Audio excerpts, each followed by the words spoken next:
What's going on, ladies and gents, and welcome back to another edition of Action Sunday. We'll get back to Lethal Weapon maybe sometime in the near future, but I want to talk about this sequel to its predecessor that doesn't live up to the hype, and just alienates its fans. What that movie is Highlander 2. That's what I'm talking about today. I really didn't want to stoop to this level. I talked about how much I love the Highlander franchise about a year ago. It's one of my favorite movies of all time. And like I said, I gave a full retrospective, not just talking about the first movie and the second one and the third and fourth, but I want to talk about more. I want to go more into detail about Highlander 2, okay? Sure, everyone's going to say this is the worst sequel, one of the worst sequels ever made in the history of cinema. And I stand by that to a degree, okay? Because let's see, what happens when you take everything good about the first Highlander movie, everything, the mythology and all that. What happens when you take all that, inject a bit of science fiction, throw all that mythos out the window and say, actually, these guys are now aliens. What? You just literally alienated the entire fan base. And yes, most of this does not live up to hype. Now, here's something interesting. Now, I watched two different versions of this movie. There was the original shit version. Then I watched the restored version with better visual effects. And also, they removed any references to the aliens that happened, the whole alien backstory, or the planet Zeist. Well, they still mention that because it's still part of the story, but does it make it any better? Absolutely not. I mean, why? I mean, who in their right mind greenlit the idea of taking of this idea of immortals from another planet? It makes no damn sense. But they at least acknowledge one thing from the previous movie, and that was what's her face, the reporter that Connor falls in love with by the movie's end. So again, it's the same kind of thing. It's like, who wants to live forever? And they explain why she's dead, and they do a good job at doing that and explain what happened. But that doesn't excuse the lack of everything else in this fucking movie. The fight scenes are just let's see. Well, you could say give or take, they're still okay. But for God's sakes, it feels like a cheap Star Wars epic, and no pun intended as I'm watching that, but it makes no damn sense. Why would you do this? Okay, this is why I hated this. Okay, we were looking back at it, even Michael Ironside with all the star power in this movie. I don't think they could have saved this damn movie. Again, they could have taken this movie in a totally different direction. And by different direction, I mean they could have stuck to something like the original story, or they could have gone into something like the books, because apparently there was a book series going on at the same time. However, that kind of followed a different character.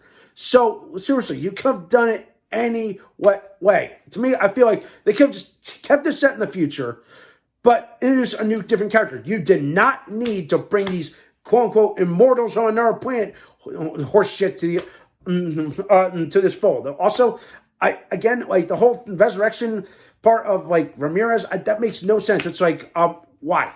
I mean, I get it, but still, that it makes no damn sense. How is he be able to get his mortality and be able to resurrect an immortal? That makes no sense. It kind of goes against the code. So what the hell happened? I'll never know.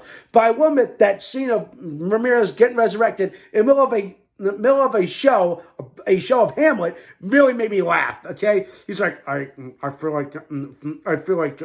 sorry for your friend. He goes, what? And of course, you can tell that actor was trying to stay in character this entire time. And then finally he's like, what's a game, shithead? He's like, well, I'm sorry. Farewell, dear shithead.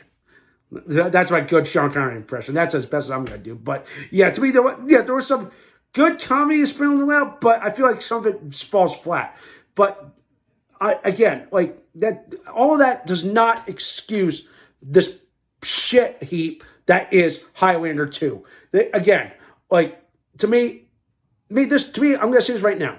They should have just kept that one, or just not make this movie at all, and they could have just skipped this movie and make something somewhere in the vein of Final Dimension. Granted, that was better than this, but doesn't hold a candle to the first movie, all right? So again, give or take, there is some enjoyability with watching it, but I would never want to watch it just for the sake of, oh, it just completely just throws everything out the window for the first movie. So, yeah, to me, they should have just kept it as, and they should have just changed everything about it, not destroy the mythos, the whole immoral thing, okay? Because that, again, that's how you alienate your audience. But granted, at least the visuals and the special effects were slightly better in the restored version, but the original version, Go Lord, is unwatchable. It was like Escape from LA level crap, okay? If that makes sense. So with that in mind, in the history of Action Sunday, I'm giving Highlander 2 a 1 out of 10. That is low of the low, okay? I really wish I could give it zero, but I don't want to go anything lower than that. There is some redeemable stuff when it comes to this movie. But again, like, for the sake of story purpose, it's terrible.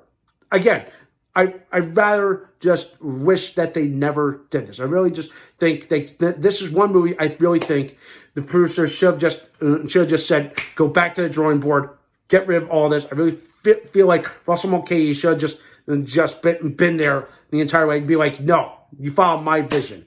All right? That, and to me, again, I hate to go back behind the curtain and say, like seriously, the director, the writer, whoever created this, he has total creative control, okay? They shouldn't care what the studio wants. It's what they want. It's their vision, not the studio's vision, okay?